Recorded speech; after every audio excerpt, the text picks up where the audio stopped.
تختی تجری من تحتی الانہار. اللہ اکبر. کتنا بڑے بڑے دعوے کرتا ہے انسان, اتنا اپنے دائیں بائیں یعنی اپنی ابتدا اور اپنی انتہا کو سوچے بغیر کہ ابتدا نطفہ اور انتہا بے جان جسم, روح کے بغیر. اللہ فرما رہے فاکثروا فیہا الفساد, بس بہت انہوں نے فساد مچایا ملکوں کے اندر. تو اللہ نے کیا کیا؟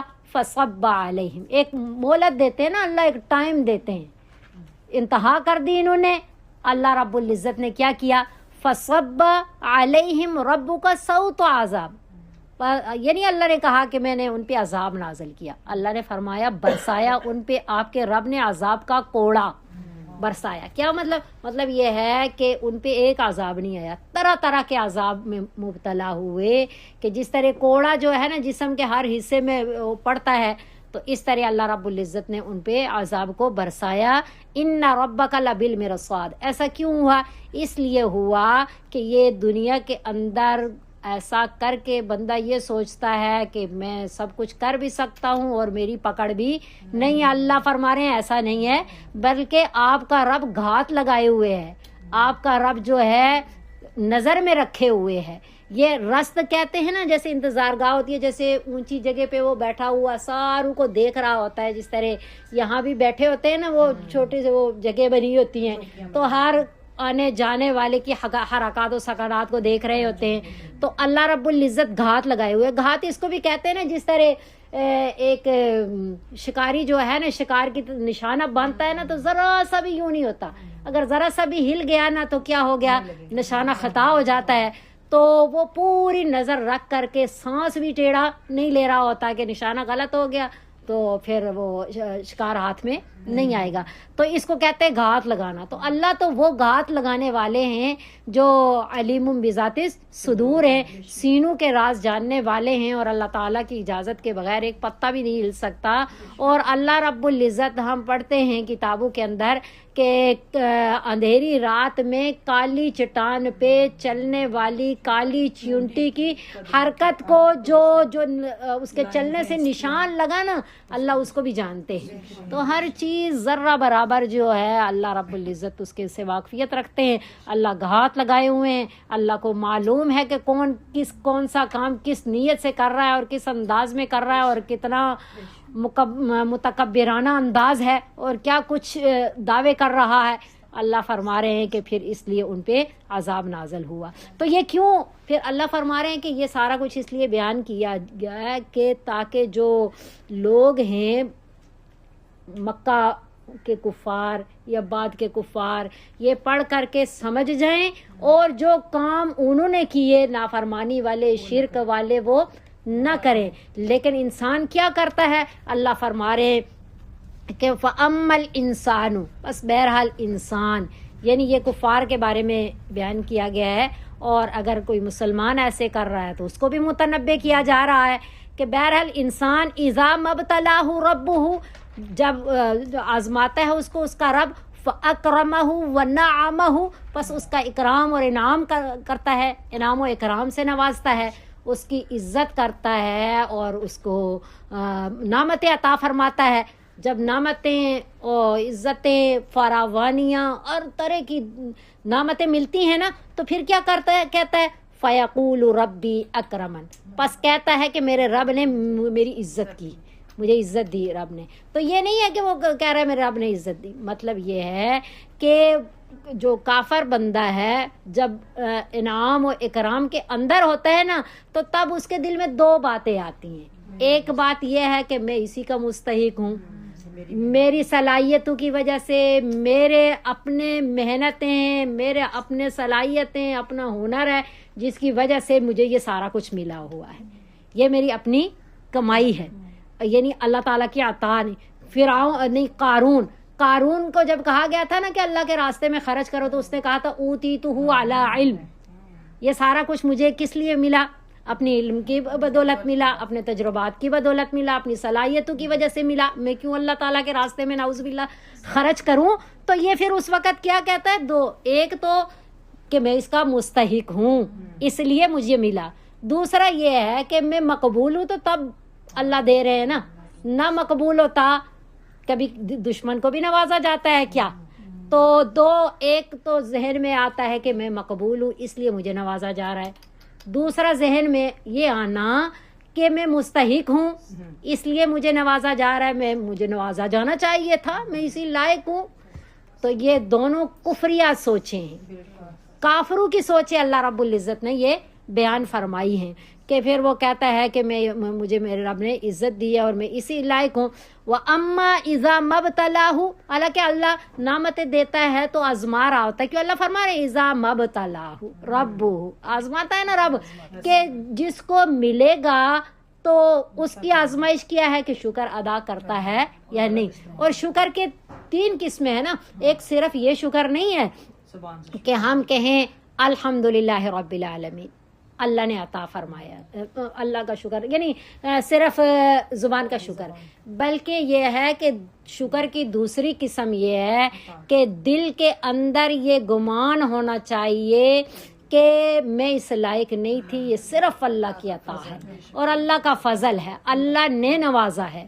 اور تیسرا شکر کا طریقہ کیا ہے کہ اللہ رب العزت اس نعمت کو اللہ اور اللہ کے رسول صلی اللہ علیہ وسلم کے بتائے ہوئے طریقے کے مطابق استعمال کریں، یعنی اطاعت کریں، جیسے اللہ نے کہا ہے ویسا ہی مال کو، اولاد کو، اپنی جان کو اسی طریقے سے استعمال کرے جو طریقہ اللہ اور اللہ کے رسول صلی اللہ علیہ وسلم نے بتایا ہے۔ تو یہ جو نعمتوں کے ذریعے آزمائش ہو رہی ہوتی ہے اس کے بدل میں شکر ادا کرنا چاہیے، نہ یہ کہ خود کو مستحق سمجھا جائے، نہ یہ کہ خود کو مقبول سمجھا جائے۔ وَأَمَّا إِذَا مَبْتَلَاهُ فَقَدَرَ عَلَيْهِ رِزْقَهُ، اور بہرحال جب آزماتا ہے اس کو تنگ کر دیتا ہے اس پہ رزق اس کا، تو فَيَقُولُ رَبِّي أَهَانَنِ، اس وقت کہتا ہے کہ میرے رب نے مجھے میری توہین کر دی، مجھے ذلیل کر دیا۔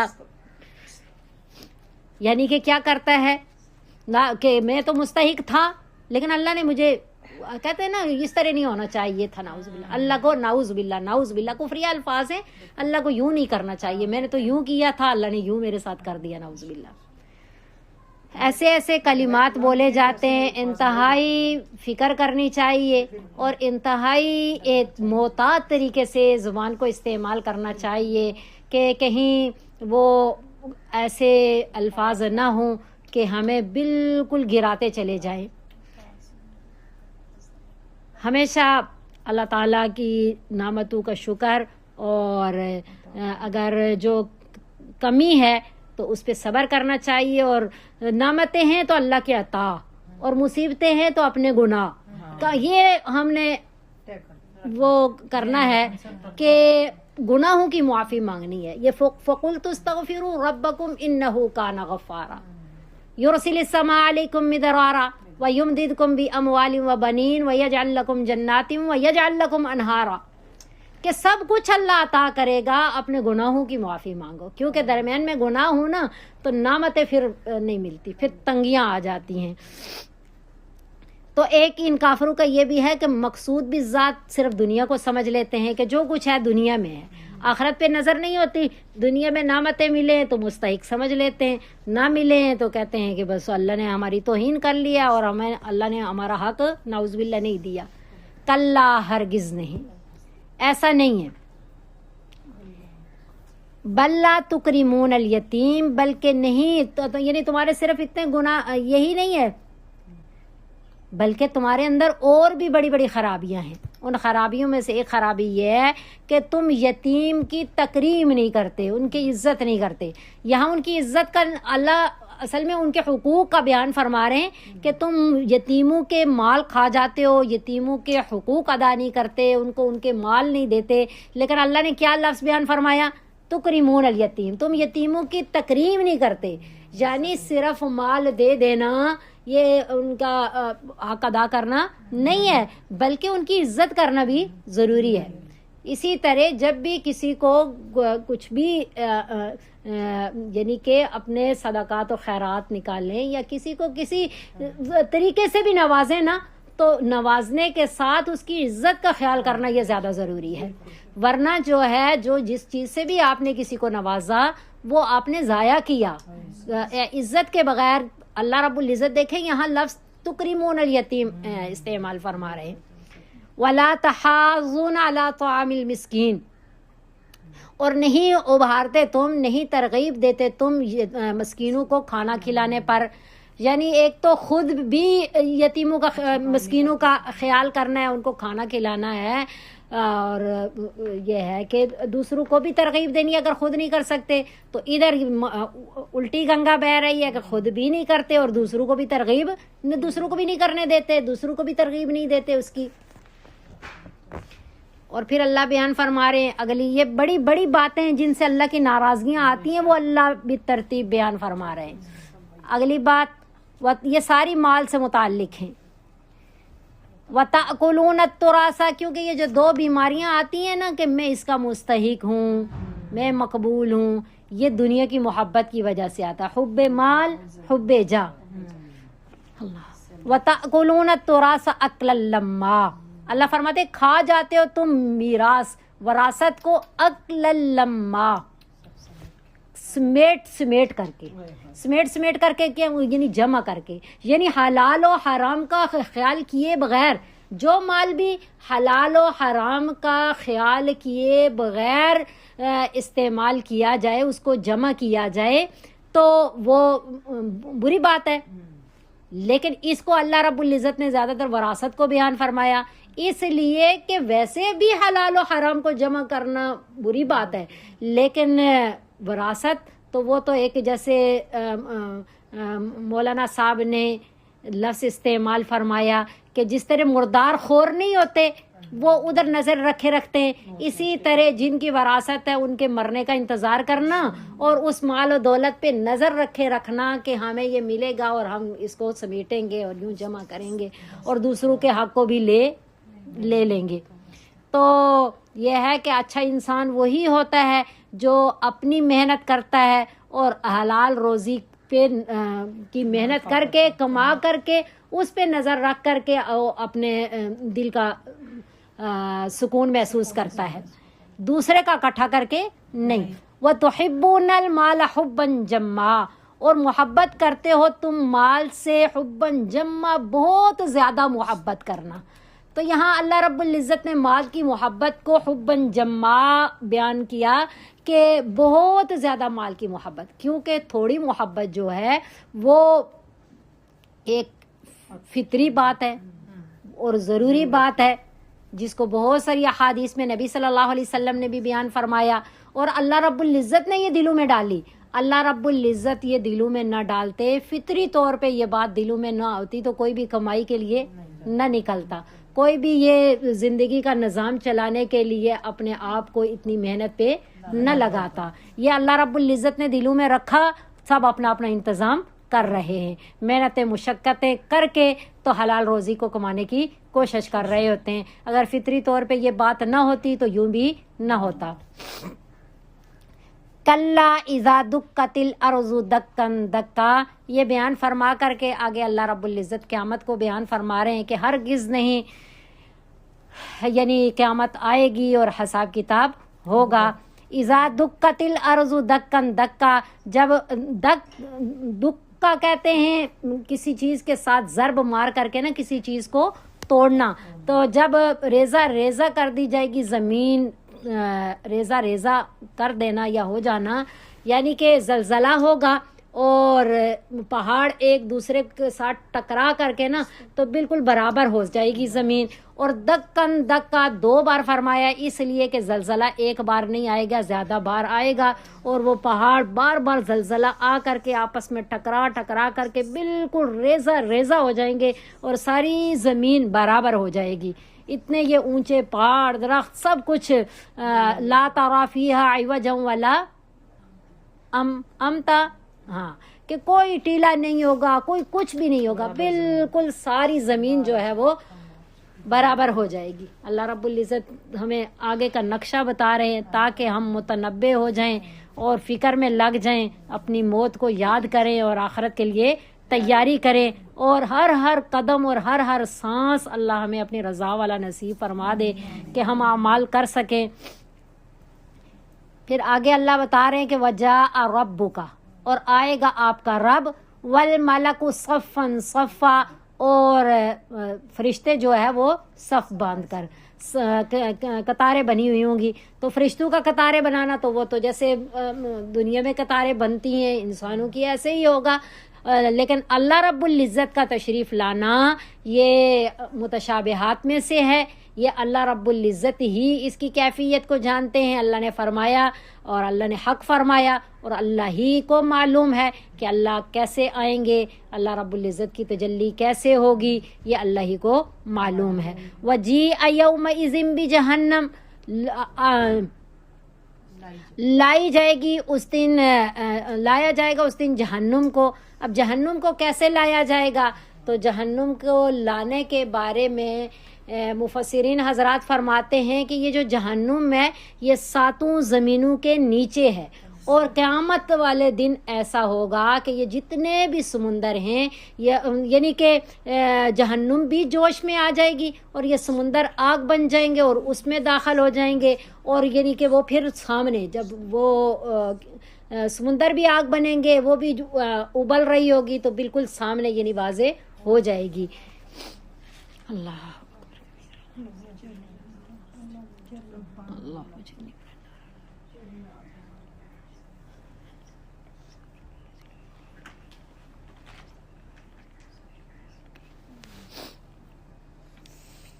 اللہ، یہ جملہ جو ہے ہمیشہ ہمیں بار بار پڑھنا چاہیے. یہ اگلا کہ یومئذ یتذکر الانسان، اس دن سمجھ جائے گا انسان، یعنی کافر سمجھ جائے گا. الانسان ہے نا کافروں کا، یہ اللہ تذکرہ فرما رہے ہیں.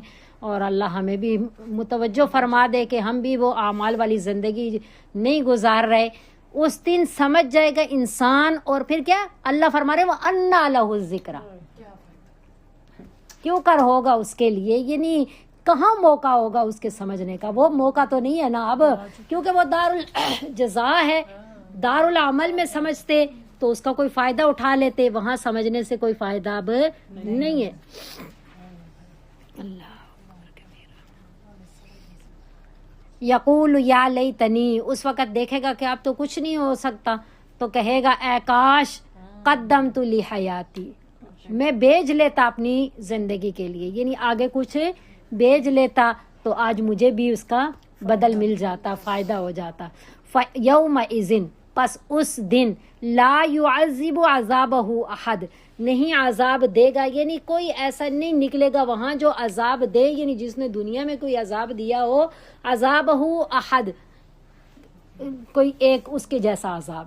یعنی جس طرح اللہ رب العزت عذاب دیں گے، دنیا کے اندر کسی نے کتنا بڑا عذاب دیا ہو کسی پہ، کتنا بڑا ظلم کیا ہو، لیکن اللہ کے جیسا عذاب نہیں دے سکتا. وَلَا يُوثِقُ وَثَاقَهُ أَحَدٌ، اور نہیں قید کر سکتا،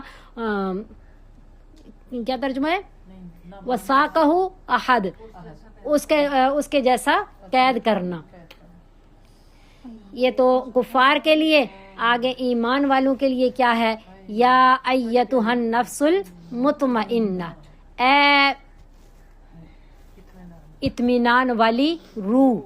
یہ روح کا شرف کی وجہ سے تذکرہ فرمایا اللہ رب العزت نے کہ ایک بدن ہے اور ایک روح ہے، ان دونوں میں جو زیادہ شرف والی ہے وہ روح ہے. تو اللہ فرماتے ہیں یا ایتھا النفس المطمئنہ. مطمئنہ کیا، کون سی والی؟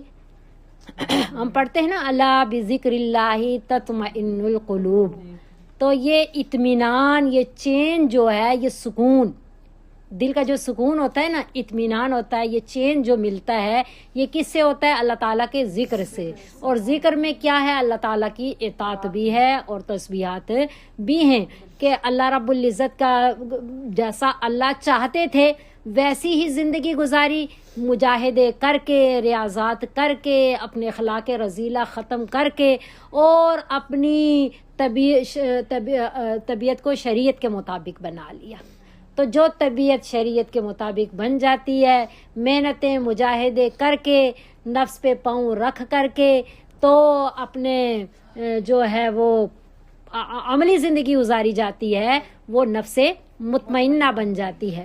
تو اس کو اللہ فرمائیں گے ارجعی، لوٹ جاؤ. لوٹ جانے کا کیا مطلب ہے؟ یعنی پہلے کسی جگہ میں تھی تو دوبارہ کہا جا رہا ہے نا ادھر جاؤ. تو پتا چلا ارجعی یہ بات کہہ رہی ہے کہ اللہ فرما رہے ہیں کہ جیسے ہم یہاں کوئی ہو اور کہیں باہر ہو تو کہا واپس لوٹ جاؤ ادھر ہی, اندر چلے جاؤ. ہم کہتے ہیں نا اندر چلے جاؤ, آپ بات ہو جائے. تو اللہ فرما رہے ہیں واپس یعنی لوٹ جاؤ. مطلب یہ ہے کہ جو روحیں ہیں وہ اپنے اعمال ناموں کے ساتھ جو ہے جو پاک روحیں ہیں یعنی کہ جو جنتی ہیں وہ اپنے اعمال ناموں کے ساتھ علیین میں ہوتی ہیں. اور پہلے بھی ساری روحیں علیین میں, جس کو جو پیدا ہو رہا ہوتا ہے وہاں سے روح بھیجی جاتی ہے اور اس میں ڈالی جاتی ہے. تو واپس لوٹ جاؤ یعنی پہلے بھی ادھر تھیں اور ابھی انہوں نے اپنا ہی مستقر اختیار کر لیا کہ اعمال والی زندگی گزار کے ادھر وہاں پہنچ گئی. اور وہ جو علیین ہے یہ ساتوں آسمانوں کے اوپر ہے اور عرش کے سائے کے نیچے ہے. اللہ اکبر کبیرہ. مجھے ایک دفعہ شاید میں نے پہلے بھی تذکرہ کیا ہو کہ ایک دفعہ میں نے اپنے ابو کو خواب میں دیکھا, پتہ نہیں بیان کرنا چاہیے یا نہیں بیان کرنا چاہیے. تو ایسے انہوں نے وائٹ کپڑے پہنے ہوئے اور ان کے ہاتھ میں عصا ہوتا تھا وہ لیا ہوا. تو آئے تو مجھے کہتے ہیں مجھے خطاب کر کے کہ جو برے لوگ ہوتے ہیں وہ کہاں جاتے ہیں, ان کی روحیں کہاں جاتی ہیں؟ تو میں نے انہیں کہا کہ سجین میں جاتی ہیں. تو پھر پوچھتے ہیں اچھا مجھے یہ بتائیں کہ جو نیک روحیں ہوتی ہیں, جو نیک لوگ ہوتے ہیں وہ کدھر جاتے ہیں؟ تو میں انہیں کہتی ہوں کہ ابو علیین میں جاتے ہیں. تو کہتے ہیں اچھا بیٹا میں پھر جا رہا ہوں. تو ان کی بھی بڑی اعمال والی زندگی تھی. جمعے والے دن ان کی وفات ہوئی اور پورا دن مسجد میں گزارا. مغرب کے بعد واپس آئے اور کچھ بھی نہیں تھا, اٹیک ہوا ہے اور 5 منٹ بھی نہیں لگے فوت ہو گئے. تو بس اللہ کامل مغفرت فرمائے جتنے بھی چلے گئے اور اللہ ہمیں فکر آخرت لگا دے. ارجعی الی ربک راضیۃ مرضیہ, لوٹ جاؤ اپنے رب کی طرف راضیتاً کہ تم اللہ سے راضی, مرضیہ یعنی اللہ تم سے خوش اور تم اللہ سے خوش. راضیۃ مرضیہ, راضیۃ مرضیہ کا یہ معنی ہے کہ جو اللہ رب العزت کے جو تشریعی امور ہیں یا تکوینی امور ہیں ان پہ راضی ہو جاتا ہے. جب وہ راضی ہو جاتا ہے, رضا بالقضاء جسے کہتے ہیں, تو اللہ بھی اس سے راضی ہوتا ہے. ظاہری بات ہے جس سے اللہ راضی نہ ہو اسے رضا بالقضاء کی توفیق نہیں دیتے. اپنی بنائی ہوئی تقدیر پہ اور اعمال شرعیہ پہ اس کو راضی, وہ راضی تبھی ہوتا ہے جب اللہ راضی ہوتے ہیں. فادخلی فی عبادی, پس داخل ہو جاؤ میرے بندوں میں. تو یہاں پتہ چلا کہ اللہ رب العزت فرما رہے ہیں کہ میرے بندوں میں داخل ہو جاؤ, پھر داخل ہو جاؤ میری جنت میں. تو بندوں میں بھی اللہ فرما رہے ہیں کہ میرے بندے, اور جنت کے بارے میں بھی فرما رہے ہیں اللہ کہ میری جنت میں داخل ہو جاؤ. میرے بندے سے مراد یہ ہے کہ جو اللہ رب العزت کے اولیاء ہیں, جو اللہ تعالیٰ کے دوست ہیں. دنیا کے اندر یہ اس بات کی علامت ہے کہ جو بندہ اولیاء کی صحبت اختیار کر لیتا ہے وہ ضرور ان کی معیت میں جنت میں داخل ہوگا انشاءاللہ. تو اس لیے اولیاء اللہ کی صحبت اختیار کرنا, ان سے دعائیں لینا, ان کی مجالس کو اختیار کرنا, ان کی بتائی ہوئی نصیحتوں پہ عمل کرنا, یہ بہت بڑی نعمت ہے. یہ اس سے پیغمبر جو ہیں وہ بھی مستغنا نہیں ہیں, ان کی بھی دعائیں قرآن میں آتی ہیں. حضرت سلیمان علیہ السلام کی دعا ہے, حضرت سلیمان علیہ السلام کی نا, ربی اوزعنی, سورہ نمل میں, ربی اوزعنی ان اشکر نعمتک التی انعمت علی وعلی والدی وان اعمل صالحا ترضاہ وادخلنی برحمتک فی عبادک الصالحین. کہ اے اللہ مجھے, وادخلنی برحمتک فی عبادک الصالحین, کہ اے اللہ اپنی رحمت کے ساتھ مجھے اپنے نیک بندوں میں شامل فرما دیجئے, نیک بندوں کے زمرے میں داخل فرما دیجئے.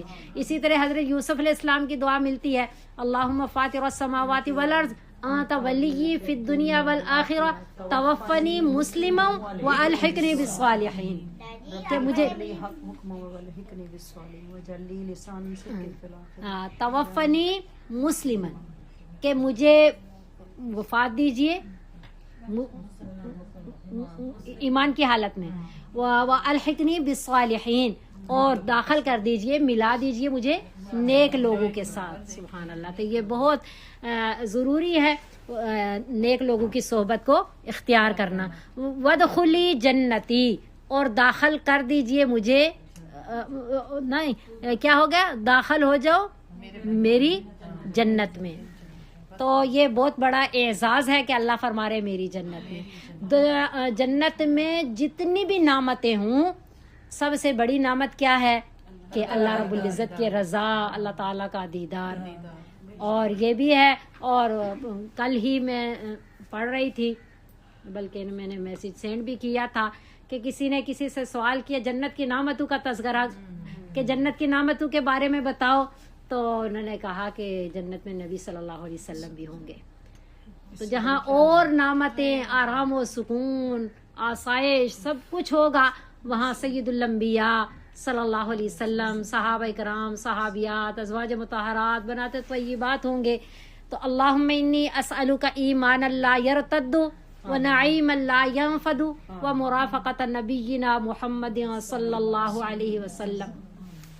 تو بہرحال یا ایتھا النفس المطمئنہ کے بارے میں نبی صلی اللہ علیہ وسلم کی ایک حدیث ہے۔ آپ صلی اللہ علیہ وسلم نے فرمایا، جب کسی مومن بندے کی روح قبض ہوتی ہے تو رحمت والے فرشتے سفید ریشمی جو ہے وہ کپڑا لے کر کے آتے ہیں، تو اسے کہتے ہیں کہ اخرجی راضیۃ مرضیہ الی روح اللہ و ریحانہ، کہ نکلو اے وہ روح کہ تم سے اللہ خوش ہے، تم اللہ سے خوش ہو، اور تم اللہ تعالیٰ کی رحمت اور جنت کی طرف نکلو، یہ خطاب ہوگا۔ اور حضرت ابن عباس رضی اللہ تعالیٰ عنہ فرماتے ہیں کہ ایک دفعہ میں نبی صلی اللہ علیہ وسلم کے پاس تھا، تو میں نے یہ آیت تلاوت کی، تو نبی صلی اللہ علیہ وسلم کے پاس حضرت صدیق اکبر رضی اللہ تعالیٰ عنہ بھی بیٹھے ہوئے تھے۔ تو حضرت صدیق اکبر رضی اللہ تعالیٰ عنہ نے فرمایا کہ نبی صلی اللہ علیہ وسلم دیکھیے نا کتنا اکرام والا خطاب ہے، کتنی اچھی بات اللہ رب العزت نے فرمائی۔ تو نبی صلی اللہ علیہ وسلم نے حضرت صدیق اکبر رضی اللہ تعالیٰ عنہ سے کہا کہ غور سے سن لو، آپ کی موت کے وقت بھی یہی خطاب ہوگا آپ کو۔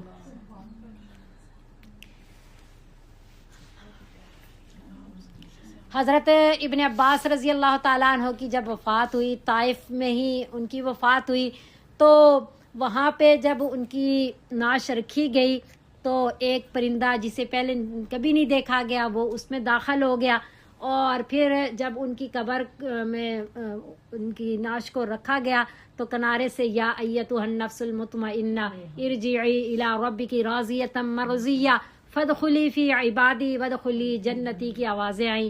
سب نے آگے پیچھے دیکھا کہ کس نے پڑھا، کہاں سے آواز آئی، تو کسی کو نہیں پتا چلا۔ تو بہت سارے ایسے واقعات ہیں، اللہ رب العزت ہمیں بھی ان میں شامل فرما دے، اور ہم اللہ کا قرآن پڑھنے پڑھانے کے لیے اکٹھے ہوئے۔ اللہ اپنی رحمت خاصہ کے صدقے یہ جو آیت پڑھ رہے ہیں اس کا خطاب ہمارے لیے بھی ہو۔ اللہ ہمیں ویسے اعمال کی توفیق نصیب فرما دیجیے دے، اور جتنی اللہ تعالیٰ کی ناراضگی والے اعمال ہیں اللہ ہماری حفاظت فرمائے۔ حضرت عائشہ رضی اللہ تعالیٰ، نبی صلی اللہ علیہ وسلم کی ایک حدیث ہے، من احب لقاء اللہ احب اللہ لقاءہ ومن کرہ لقاءہ کرہ اللہ لقاءہ، کہ جو اللہ تعالیٰ سے اللہ تعالیٰ کی ملاقات سے محبت رکھتا ہے، چاہتا ہے، اللہ بھی اس کی محبت کو چاہتے ہیں، محبت رکھتے ہیں، اور جو اللہ تعالیٰ کی ملاقات کو ناپسند سمجھتا ہے اللہ بھی اس سے ملنے کو ناپسند سمجھتے ہیں۔